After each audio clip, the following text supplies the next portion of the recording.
भारतवर्ष में उस समय इस्लाम का प्रचार नहीं हुआ था। राजा पृथ्वीराज चौहान उस समय भारत पर शासन कर रहे थे। राजा पृथ्वीराज नियमित रूप से अपने रक्षकों के साथ पूजा करने के लिए मंदिर जाते थे। उस समय भारत के लोग देवी देवताओं और अग्नि की पूजा करते थे। वे अज्ञानता और कुसंस्कारों में डूबे हुए थे। इसी समय एक रात हजरत ख्वाजा मोइनुद्दीन चिश्ती रहमतुल्लाह अलैहि अपने घर में सो रहे थे। गहरी रात में उन्होंने एक ख्वाब देखा। उन्होंने देखा कि रसूल सल्लल्लाहु अलैहि वसल्लम कह रहे हैं, हे ख्वाजा मोइनुद्दीन, तुम हिंदुस्तान जाओ, वहाँ जाओ और दीन का प्रचार करो, इस्लाम का संदेश फैलाओ। हिंदुस्तान के लोग कुसंस्कारों में फंसे हुए हैं, तुम जाओ और उन्हें अल्लाह के रास्ते पर लाओ। यह ख्वाब देखने के बाद ख्वाजा मोइनुद्दीन चिश्ती जाग गए। इसके बाद उन्होंने देर नहीं की और अगले दिन अपने कुछ साथियों के साथ हिंदुस्तान के रास्ते पर निकल पड़े। कई दिनों तक लंबा सफर तय करने के बाद वे भारत के राजस्थान के अजमेर नामक स्थान पर पहुंचे। उस समय वहां राजा पृथ्वीराज चौहान का शासन था। उनके खिलाफ बोलने की किसी में हिम्मत नहीं थी। उधर ख्वाजा मोइनुद्दीन चिश्ती और उनके साथी लंबा सफर तय करने की वजह से थक चुके थे, इसलिए उन्होंने अजमेर के तारागढ़ पहाड़ के नीचे आराम किया। इसी दौरान नमाज का समय हो गया।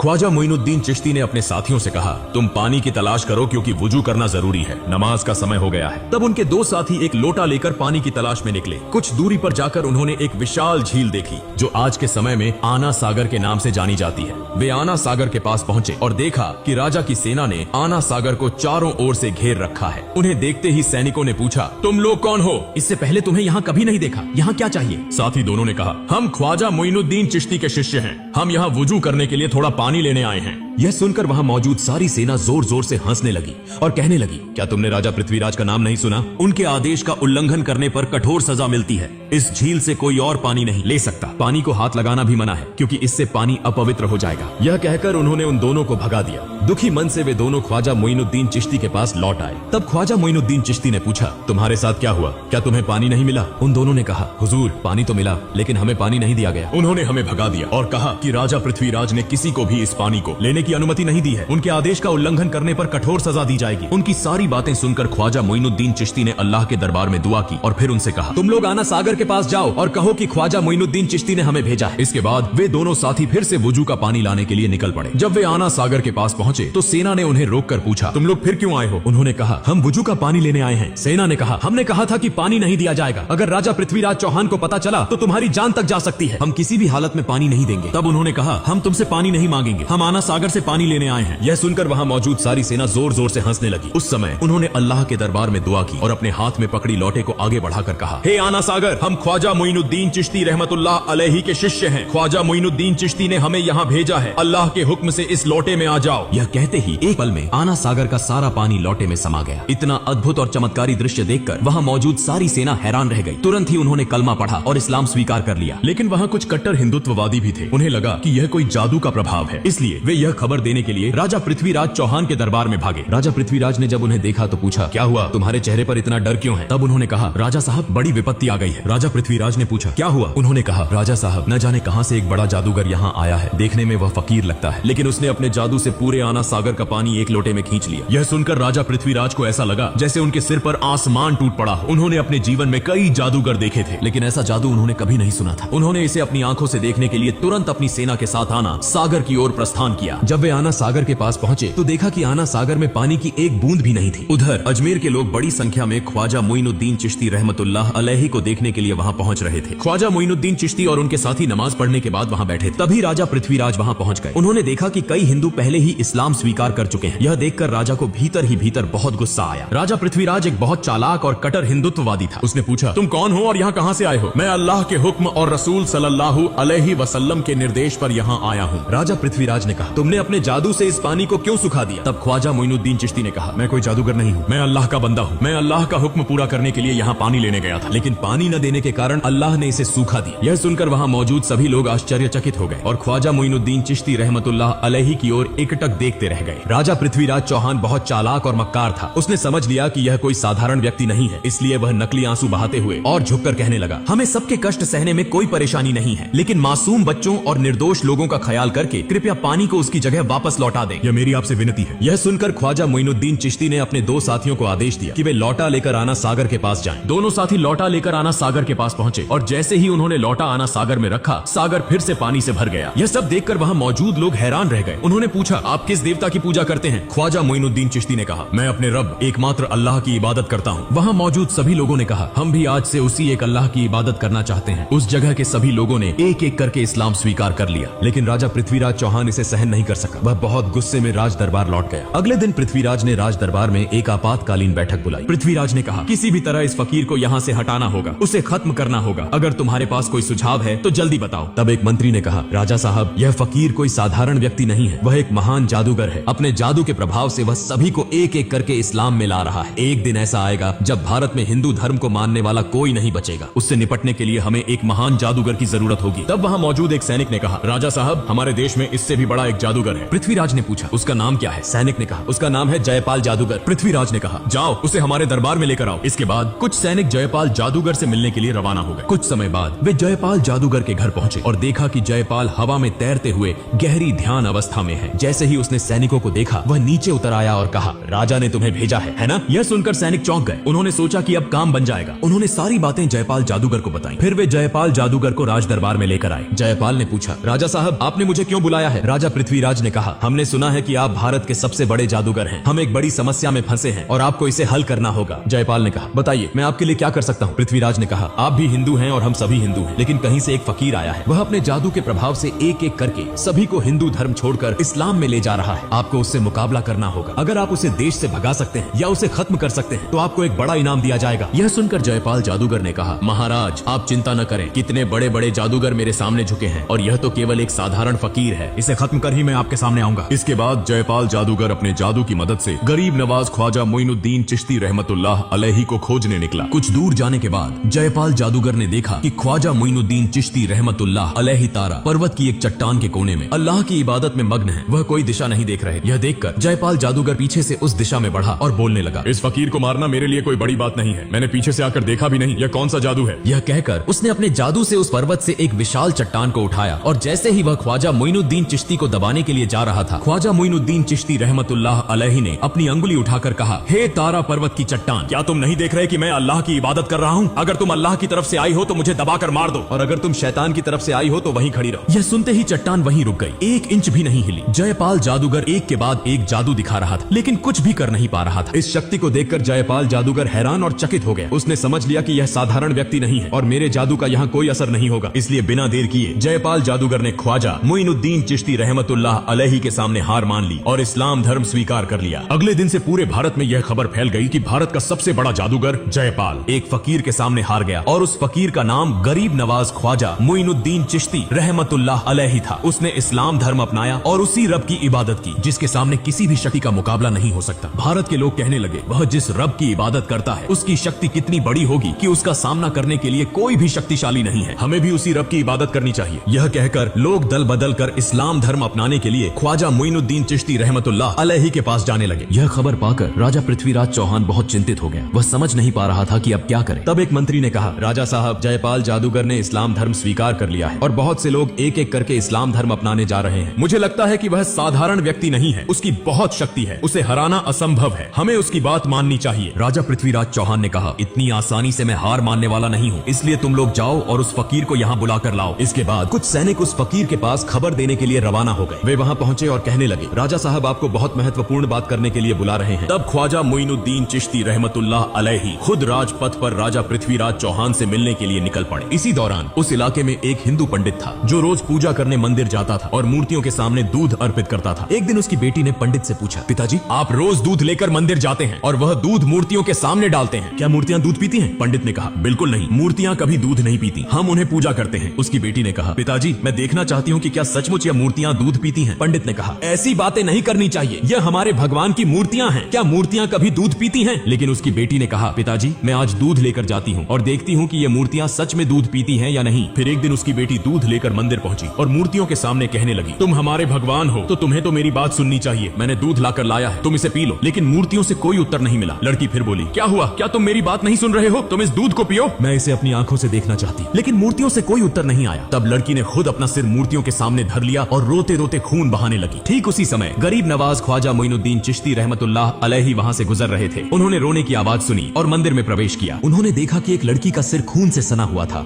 और वह जोर जोर से रो रही थी। तब ख्वाजा मोइनुद्दीन चिश्ती रहमतुल्लाह अलैहि ने उसे पूछा, बेटी तुम्हें क्या हुआ? लड़की ने कहा, देखिए बाबा, मैं दूध लेकर आई थी इस मूर्ति को खिलाने के लिए, लेकिन वह मेरी बात नहीं सुन रही है। तब ख्वाजा मोइनुद्दीन चिश्ती रहमतुल्लाह अलैहि ने कहा, माँ, मूर्ति कभी बात नहीं कर सकती और न ही खा सकती है। फिर लड़की ने फिर से अपना सिर झुका दिया और खून बहाने लगी। लड़की की इस भक्ति को देखकर ख्वाजा मोइनुद्दीन चिश्ती रहमतुल्लाह अलैहि हैरान हो गए। उन्होंने मूर्ति के सामने जाकर मूर्ति के कान पकड़ते हुए कहा, मैं ख्वाजा मोइनुद्दीन चिश्ती कह रहा हूँ, क्या तुम सुन नहीं रहे हो? इस निष्पाप लड़की को तुम क्यों रुला रहे हो? यह दूध पी लो। यह कहते ही मूर्ति ने दूध पीना शुरू कर दिया। यह देखकर लड़की बहुत खुश हुई और आनंदित होकर वहाँ से चली आई। जब लड़की गाँव में पहुंची तो बहुत से लोग यह कहने लगे, यह लड़की शायद कोई गलत काम करके आई है। सब लोग उसे बदनाम कर रहे थे। अब हमारा क्या होगा? वहाँ लड़की के पिता भी उपस्थित थे। सब लोग कहने लगे, क्या हुआ? तुम्हारी यह हालत क्यों हुई? लड़की ने कहा, पिताजी, मैं मूर्ति को दूध पिलाकर आई हूँ। यह सुनकर सभी लोग हैरान हो गए और कहने लगे, यह लड़की झूठ बोल रही है। मूर्तियाँ कभी दूध नहीं पीती। वह अपनी गलतियों को छिपाने के लिए हमसे धोखा दे रही है। लड़की ने फिर से आंसुओं के साथ विनम्रता से कहा, मैं बहुत बार कहने के बाद भी जब मूर्ति ने दूध नहीं पिया तो मैंने अपना सिर झुका दिया और खून बहाना शुरू कर दिया। ठीक उसी समय एक फकीर बाबा वहाँ आए। मूर्ति के कान पकड़कर कहा, दूध पियो। और तुरंत ही उस फकीर बाबा के कहने पर मूर्ति ने दूध पीना शुरू कर दिया। यह देखकर वहाँ मौजूद सभी लोग चकित हो गए और कहने लगे, वह फकीर बाबा कौन थे? लड़की ने कहा, मैं उस फकीर बाबा को नहीं जानती, लेकिन लगता है वह कहीं आसपास होंगे। सभी लोग ख्वाजा मोइनुद्दीन चिश्ती रहमतुल्लाह अलैहि से मिलने के लिए निकल पड़े। इस बीच ख्वाजा मोइनुद्दीन चिश्ती रहमतुल्लाह अलैहि पृथ्वीराज के दरबार में पहुंच गए। पृथ्वीराज ने कहा, हे फकीर बाबा, आप क्या चाहते हैं? ख्वाजा मोइनुद्दीन चिश्ती रहमतुल्लाह अलैहि ने कहा, मैं भारत के लोगों को अंधकार से दूर करके कुरान की रोशनी से रोशन करना चाहता हूँ। मैं चाहता हूँ कि सब लोग तौबा करके अल्लाह के रास्ते पर लौट आएं, जो इस दुनिया के मालिक हैं, जो आखिरत के मालिक हैं, जो बोलते ही एक पल में सब कुछ कर देते हैं। हमारे सभी रोजी रोटी के मालिक हैं। जन्म और मृत्यु सब कुछ उनकी ताकत में है। मैं उसी महान अल्लाह ताला की इबादत करना चाहता हूँ। मैं किसी का नुकसान नहीं चाहता। जब वह ये बातें कह रहे थे तभी एक इस्लाम विरोधी व्यक्ति अपनी आध्यात्मिक शक्ति की परीक्षा लेने आया और कहा, अगर आप सचमुच आध्यात्मिक रूप से शक्तिशाली हैं तो पानी से आग बनाकर दिखाइए। ख्वाजा मोइनुद्दीन चिश्ती रहमतुल्लाह अलैहि ने अल्लाह का नाम लेकर पानी पर फूंक मारी और उसी पानी से आग निकलने लगी। यह अद्भुत चमत्कार देखकर वह व्यक्ति ख्वाजा मोइनुद्दीन चिश्ती रहमतुल्लाह अलैहि से इस्लाम धर्म स्वीकार कर लेता है।